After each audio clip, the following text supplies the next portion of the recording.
Can you read this letter? It's very important. The little girl's final wish shattered the CEO's heart. Before we continue, please tell us, where in the world are you watching from? We love seeing how far our stories travel. The morning light poured through the tall windows of Meridian Cafe like liquid gold, catching dust particles that danced lazily in the air. It was the kind of light that made everything look a little softer, a little more forgiving. The cafe itself sat on a quiet corner of downtown Portland, tucked between a bookstore that smelled like old paper and a flower shop that always had tulips in the window. Inside, the scent of fresh ground coffee beans mixed with cinnamon and warm bread, and the low hum of a jazz playlist floated from speakers hidden somewhere in the exposed brick walls. It was 7:02 on a Wednesday morning, and Ethan Blackwood was exactly where he always was at this time. Corner booth, back to the wall, black coffee in a white ceramic mug, and the Wall Street Journal folded neatly beside his laptop. He had been coming here for 6 years. Same table, same order, same 2-hour window, before the rest of his day swallowed him whole. CEO of Blackwood Enterprises, worth more than most people would see in 10 lifetimes, engaged to a woman who looked perfect in photographs and felt like ice in person. His life was a machine, and this cafe was the only part of it that still felt human. The barista, Nina, a woman in her 50s with silver-streaked hair and kind eyes, already knew what he wanted before he walked through the door. She never asked questions, never tried to make small talk, just set the coffee down with a quiet smile and let him be. That was the deal. That was why he kept coming back. But this morning, something was different. The door chimed softly and Ethan glanced up out of habit. A little girl stepped inside, maybe 5 years old, wearing a pink winter coat with toggles that did not quite match and white sneakers that lit up with each step. Her dark brown hair was pulled into two uneven pigtails, and she clutched a wrinkled envelope against her chest like it was the most important thing in the world. She looked around the cafe slowly, her big hazel eyes scanning every face, every table, until they landed on him. Then, without hesitation, she walked straight toward his booth. Nina stepped out from behind the counter, concern flickering across her face. "Sweetheart, are you lost? Do you need help finding your mom?" The little girl shook her head but did not stop walking. She stopped right in front of Ethan's table and looked up at him with an intensity that made him set down his mug. "Excuse me, sir," she said, her voice small but steady. "Can you read this letter? It's very important." Ethan blinked, caught completely off guard. He glanced at Nina, who looked just as confused as he felt, then back at the girl. "Where are your parents?" he asked, his tone firm but not unkind. The girl's lip trembled just slightly. "Mommy's in the hospital. She told me to bring this to you. She said if you read it, maybe something good will happen before she goes to heaven." The cafe went silent. Even the jazz seemed to fade into the background. Ethan stared at her, his chest tightening in a way he was not prepared for. "Before she goes to heaven?" The little girl nodded, her eyes filling with tears. She was clearly trying very hard not to let fall. "She's really sick. The doctors said her heart is too tired." Ethan did not move. He could not. This child, this stranger, had just walked into his carefully controlled world and cracked it wide open with a single sentence. Slowly, almost against his better judgment, he reached out and took the envelope from her small hands. The paper was soft and worn, like it had been folded and unfolded a dozen times. His name was written across the front in handwriting he recognized instantly. Handwriting that made his stomach drop and his pulse spike all at once. Claire Dawson. He tore it open, hands shaking slightly, and pulled out 2 handwritten pages. The ink was blue, some words smudged as if tears had fallen while she wrote. The first line hit him like a freight train. "If you're reading this, I'm dying." He kept reading, barely breathing. "I tried to keep this secret because I thought it was kinder that way. But I realize now truth matters more than comfort. I cannot leave this world without telling you the truth. Ethan, Sophie is your daughter." His vision blurred. The words swam on the page. "She has your eyes. She loves hot chocolate with extra marshmallows. And sometimes when she laughs, I hear you. I never stopped loving you, but I had to choose the quieter pain of silence rather than add more chaos to your world. I'm sorry. I'm so sorry. Please don't let her be alone. Signed, Claire." Ethan looked up slowly, The little girl, Sophie, was standing perfectly still, watching him with those wide, serious eyes. She whispered, do you know my mommy? His throat was so tight he could barely speak. I used to, he said, his voice breaking. A long time ago. Sophie's face brightened just a little, hope flickering like a candle in the dark. Then, can you help her? Ethan folded the letter carefully, his hands still trembling, and looked at this child, his child, standing in front of him like a ghost from a life he thought he had buried. Where is she now? He asked. 6 years ago, this exact table had been theirs. Ethan could still remember the way Claire used to sit across from him every Sunday morning, her blonde hair catching the light through these same windows, her laugh spilling out over terrible jokes he told just to hear that sound. She used to steal sips of his coffee even though she always ordered tea, and she would sketch on napkins while he talked about business plans he was not sure would ever work. Back then, he was nobody, just a guy with big dreams and a beat-up laptop. And she had believed in him anyway, loved him anyway, stayed anyway, until the day she did not. Until Rebecca, his assistant at the time, showed him a photo of Claire with another man, arms around him, smiling like Ethan had never existed. He never asked for an explanation. He just walked away and built walls so high nothing could ever hurt him again. But now, sitting across from the daughter he never knew he had, those walls were crumbling fast. Sophie sat beside him in the booth, swinging her light-up sneakers back and forth, her small hands folded neatly in her lap. Nina had brought her a hot chocolate without being asked, extra marshmallows piled high, and Sophie sipped it carefully, her eyes never leaving Ethan's face. Are you really going to help my mommy? She asked quietly. Ethan nodded, still trying to process everything, still trying to breathe through the weight pressing down on his chest.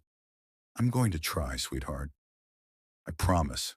Sophie smiled just a little, and it was like looking in a mirror he had never known existed. That smile, lopsided and genuine, was his. The shape of her eyes, the way her brow furrowed when she was thinking. All of it was him staring back. Then, without warning, Sophie's smile faded. Her hand went to her chest, and her breathing changed. Quick, shallow, wrong. She set down the mug with a shaky hand and looked up at him, panic flooding her face. I can't, she gasped, her voice barely a whisper. Ethan's entire body went cold. Sophie? Her lips were turning pale. She reached for her coat pocket, fumbling, but came up empty, no inhaler. Her breath came in short, desperate wheezes, her small chest heaving like she was trying to pull air through a straw. Oh my God, Ethan breathed, his CEO composure shattering in an instant. Nina! He shot up from the booth and scooped Sophie into his arms. She was so light, so fragile, and she clung to him with trembling fingers. Nina was already on the phone, voice sharp and clear, as she spoke to the 911 operator. Ethan sat back down, cradling Sophie against his chest, his hand on her back. Hey, look at me, he said, his voice shaking but firm. Breathe with me, okay? In and out. You're okay. You're gonna be okay. But she was not okay. Her wheezing got worse, her body going limp in his arms. Tears streamed down her cheeks as she fought for every breath. Ethan had never felt so helpless in his entire life. He had closed million-dollar deals without breaking a sweat, fired executives without flinching, but watching this little girl struggle to breathe, tore him apart. The ambulance arrived in 4 minutes, but it felt like hours. Paramedics rushed in, took her from his arms, laid her on a stretcher, oxygen mask over her tiny face. Ethan followed them out, refusing to let her out of his sight. I'm coming with her, he said, and no one argued. The ride to the hospital was a blur of flashing lights and beeping monitors. Ethan sat beside the stretcher, holding Sophie's hand, whispering things he was not even sure made sense. You're so brave. I'm right here. I'm not going anywhere. At the hospital, they rushed her into the ER, and a nurse gently but firmly pushed him back. Sir, please wait here. We'll update you as soon as we can. Ethan stood frozen in the hallway, hands still shaking, heart pounding so hard he thought it might crack his ribs. Then he heard it, a voice from down the hall, frantic and breathless. Sophie? Where's Sophie? Is she okay? He turned slowly, and there she was, Claire. She was in a wheelchair, pushed by a nurse who was clearly struggling to keep up. An oxygen tube ran beneath her nose, her face pale and drawn, but her eyes, those blue eyes he had loved so fiercely, were exactly the same. She looked up and their gazes locked across the sterile white hallway. Time stopped. The noise, the chaos, the fear, all of it fell away. "Ethan," she whispered, her voice breaking. He could not speak, could not move. The woman he had loved, the woman he thought had betrayed him, the woman who had just told him he was a father, was sitting 20 feet away, dying, and all he could do was stare. "Ma'am, you should not have left your room," the nurse said gently, but Claire ignored her. "Did she give you the letter?" Claire asked, tears already streaming down her face. Ethan nodded. "I'm sorry," she whispered. "I didn't know how else to." A doctor stepped between them. "You can both see her now. She's asking for you. Both of you." They moved toward the room together, Claire's wheelchair rolling beside Ethan's long strides. Inside, Sophie lay in a hospital bed, oxygen mask still on, but her eyes were open. When she saw them, she reached out both hands. "Mommy? Daddy?" And just like that, the three of them were connected, broken and scared and holding on for dear life. The DNA test results came back on a Thursday afternoon, delivered in a plain manila envelope that sat on Ethan's desk for nearly an hour before he had the guts to open it. He stood at his office window, 42 floors above the city, staring at the paper in his hands like it might catch fire. Probability of paternity, 99.9%. He read it 3 times, then a fourth, and each time the words hit harder. Sophie was his. There was no question, no doubt, no escape from the truth that had been staring him in the face since the moment she walked into that cafe. He was a father, and he had missed 5 years of her life because of a lie he never bothered to question. That same afternoon, he started showing up at the hospital every single day, not just to see Claire, though those visits gutted him every time, but to spend time with Sophie, the little girl who had somehow become the center of his entire universe in less than a week. He would pick her up from the hospital's family lounge and take her to Meridian Cafe, their cafe now, and they would sit at the same corner booth where her parents had once fallen in love. Sophie would order hot chocolate, always with extra marshmallows, and Ethan would teach her how to stir it just right so the chocolate did not settle at the bottom. Nina, the barista who had seen it all unfold, started keeping crayons and coloring books behind the counter just for her, and Sophie would draw for hours, her tongue poking out in concentration, her little legs swinging under the table. One afternoon, she slid a drawing across to him. It was 3 stick figures holding hands in front of a building with a giant coffee cup on top. "That's you, that's me, and that's Mommy," she explained, pointing at each one. "And that's our family spot." Ethan stared at the picture, throat tight, and carefully folded it into his jacket pocket like it was made of glass. Meanwhile, Claire's condition was getting worse. Ethan had demanded a full consultation with her medical team, and what they told him made his blood run cold. She had end-stage congestive heart failure and early-stage breast cancer. The cancer treatments would destroy her already failing heart. The heart was too weak to survive the cancer. It was a vicious, impossible cycle, and the doctors gave her 3 to 6 months without a miracle. "What about a transplant?" Ethan had asked, his voice hard and desperate. The lead cardiologist sighed. "She's on the list, but the wait time is years, not months.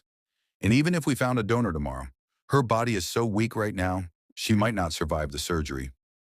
Ethan sat in that sterile conference room, hands clenched into fists, and for the first time in his life, all the money and power he had meant absolutely nothing. But he was not the only one paying attention. Rebecca Stone, his fiancée, had noticed his disappearances. The canceled dinners, the ignored calls, the way he looked right through her like she was not even there anymore. So she followed him one evening all the way to the hospital and watched through a window as Ethan sat beside Claire's bed, holding her hand, while Sophie colored quietly in the corner. Rebecca's perfectly controlled expression cracked, just for a moment, before the rage set in. She cornered him in the parking lot that night, her heels clicking sharply against the pavement. "So this is where you've been," she said, voice dripping with venom. Playing house with some dying woman and a kid who's probably not even yours? Ethan stopped walking and turned to face her, his expression colder than she had ever seen it. Sophie is my daughter, he said flatly. The paternity test came back 2 days ago. 99.9%. Rebecca's face went white, but she recovered quickly, letting out a bitter laugh. You don't actually believe this is real, do you? She disappears for 6 years and suddenly shows up dying with a convenient kid in tow? This is a con, Ethan. Ethan stepped closer, his voice deadly calm. Her name is Sophie, and she's not a con. She's my child. Rebecca's mask slipped further. You're going to throw away everything we built for some sob story? For her? Ethan stared at her, really looked at her, and realized he had never actually loved this woman. She was a strategy, a piece of the image he thought he needed. We didn't build anything, Rebecca. I built it. You just smiled for the cameras. Her jaw clenched, desperation creeping into her eyes. She left you, Ethan. She chose someone else. I showed you the picture. You saw it yourself. That's when something clicked in his mind, sharp and sudden like a lock turning. He took a step toward her. The picture? The guy in the photo with Claire. Rebecca stammered. I don't. What does that even... His name was Marcus, Ethan said quietly. Claire's best friend since high school. He was gay, Rebecca, and he died of cancer 2 years ago. The color drained from her face. Ethan's voice did not rise, but it cut like a blade. You lied to me. You manipulated me into walking away from the only woman I ever loved, so you could have a clear shot. Rebecca opened her mouth, but nothing came out. Before Ethan could say another word, his phone rang. The hospital. He answered immediately. Mr. Blackwood, you need to come now. It's Claire. Her heart. We're losing her. He did not wait for Rebecca's response. He just ran. Ethan burst through the hospital doors like a man possessed, his dress shoes skidding on the polished floor as he sprinted toward the cardiac wing. Alarms were blaring from somewhere down the hall, and nurses were moving fast, too fast, their faces set in that grim expression that meant something had gone terribly wrong. He rounded the corner just in time to see a crash cart being wheeled into Claire's room, and his heart stopped. A nurse tried to block him at the door, but he shoved past her, and what he saw inside nearly brought him to his knees. Claire was flat on the bed, her body jerking with each compression as a doctor pressed down hard on her chest. The heart monitor showed a flat green line, and the sound, that long, unbroken tone, was the worst thing Ethan had ever heard in his life. Clear, the doctor shouted, and Claire's body arched off the bed as the defibrillator sent a shock through her chest. Nothing. Again. Still nothing. Ethan stood frozen in the doorway, his lungs refusing to work, his mind screaming at him to do something. Anything. But there was nothing he could do. Then he heard a small, broken voice behind him. Daddy! He turned. Sophie stood in the hallway, her face streaked with tears, her hands covering her mouth. A volunteer was trying to hold her back, but she had seen everything. Don't let her go to heaven yet, Sophie sobbed. Please, Daddy, don't let her go. Ethan dropped to his knees and pulled her into his arms, burying his face in her hair as she clung to him. Behind them, the doctor called for another round.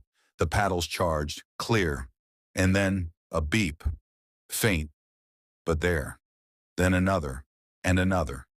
The flatline broke into a rhythm, weak but steady, and the room exhaled as one. We got her back, the doctor said, his voice tight with relief. Ethan's legs nearly gave out.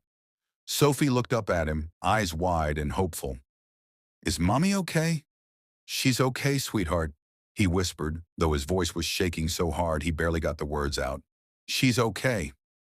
That night, after Sophie had finally cried herself to sleep in his arms, Ethan sat alone in the waiting room and made a decision. He pulled out his phone and started making calls, first to his private physician, then to the director of oncology at Johns Hopkins, then to every cardiovascular specialist on the East Coast. By dawn, he had found it, an experimental treatment being offered at only 3 hospitals in the country.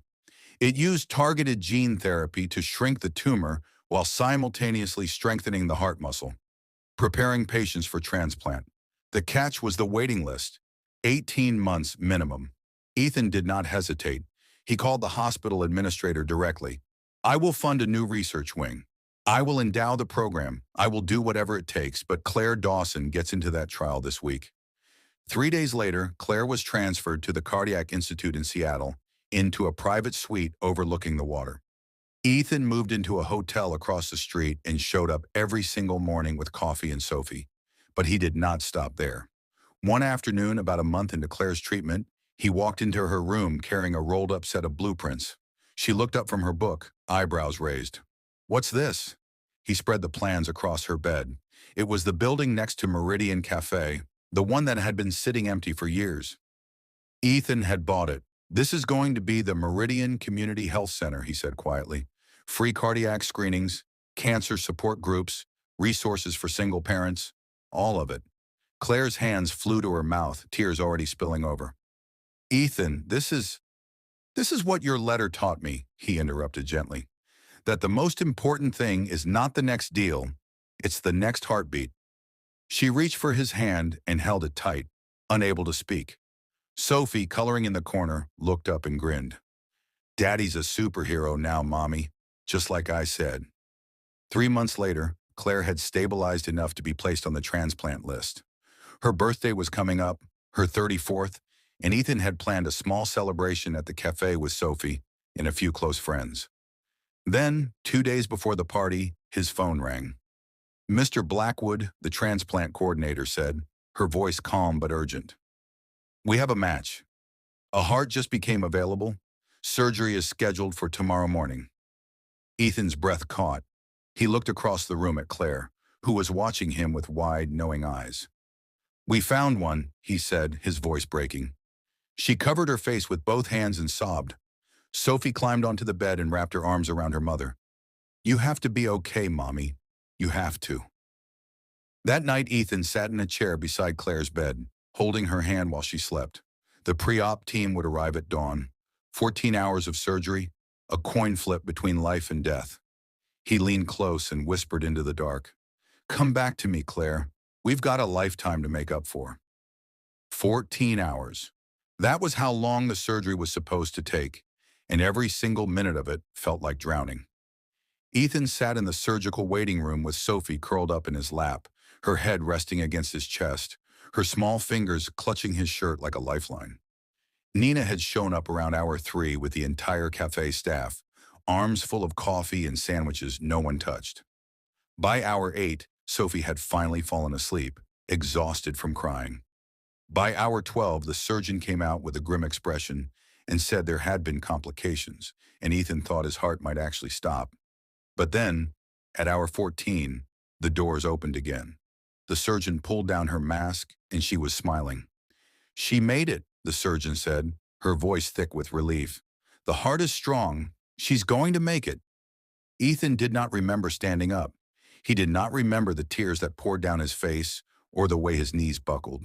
He just remembered Sophie waking up in his arms and asking, Is Mommy okay? And him nodding over and over, unable to speak. 2 weeks later, Claire was sitting up in bed, eating real food, laughing at something Sophie had drawn, and Ethan could not stop staring at her like she might disappear if he looked away.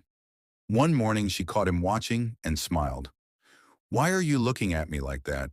Because I almost lost you, he said quietly, and I can't stop thinking about all the time we wasted. She reached for his hand. We didn't waste it, Ethan. We just took the long way home.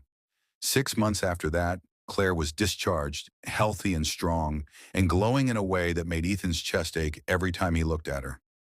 Sophie's 6th birthday was coming up, and he had been planning it for weeks. The party was at Meridian Cafe, of course, decorated with balloons and streamers, and a cake shaped like a coffee cup that made Sophie shriek with laughter. But halfway through the party, Ethan took Claire's hand and led her away from the crowd, back to their corner booth. She looked around, confused at first, and then she saw it. The booth had been restored exactly the way it looked 6 years ago. The same scratched wooden table, the same mismatched chairs, and on the wall behind it, framed photographs of the two of them from back then, laughing over coffee, stealing kisses, completely and hopelessly in love. Oh my God, Claire whispered, her hand over her mouth. Ethan knelt down in front of her, right there in the middle of the cafe, and pulled a small velvet box from his pocket. 6 years ago, I was too scared to fight for you, he said, his voice steady but his hands shaking. I won't make that mistake again. Claire Dawson, will you marry me? Here, where it all began. She did not even let him finish. Yes, she laughed through her tears. Yes, yes, 1,000 times yes. The entire cafe erupted in applause, and Sophie came running over, throwing her arms around both of them. Does this mean we're a real family now? Ethan lifted her up and kissed her forehead. We always were, sweetheart. 1 year later, they got married in that same cafe, surrounded by everyone who mattered. Claire walked down the aisle in a simple white dress, healthy and radiant and alive, and Ethan cried the second he saw her. Sophie was the flower girl, of course, scattering petals with the most serious expression anyone had ever seen. And when they cut the ribbon at the grand opening of the Meridian Community Health Center a few months after that, it was the three of them standing together, hands intertwined. The plaque on the wall read, "Built on the power of a letter, the courage of a little girl, and the second chance that changed everything." Sophie, now 7, volunteered at the center every weekend, handing out coloring books to kids in the waiting room and telling them, "My mommy was really sick once, but my daddy saved her, and now they save other people too." That night, Sophie sat at her bedroom window with her journal open, writing by the glow of her nightlight. "Dear anyone who reads this someday," she wrote in wobbly letters, "my mommy says love is the most important letter anyone can send. She sent one to my daddy when she thought she was going to heaven, but she didn't go because he read it and he fought for her. Now we have a cafe and a place where people can get help when they're scared, and it all started because of one letter. Mommy says everyone has a letter inside them. You just have to be brave enough to send it." She closed the journal and looked out at the stars. From the doorway, Ethan and Claire stood watching, arms wrapped around each other. And somewhere on the wall of Meridian Cafe, under soft yellow light, the original letter sat framed in glass. "Can you read this letter? It's very important." It had been, more than anyone could have ever known. If this story reminded you that love is worth fighting for, that second chances are real, and that sometimes the bravest thing you can do is ask for help, please like this video and share it with someone who needs hope today. Subscribe to Shepaw Tales for more stories that heal, inspire, and remind us we're never too broken to come home. Thank you for listening.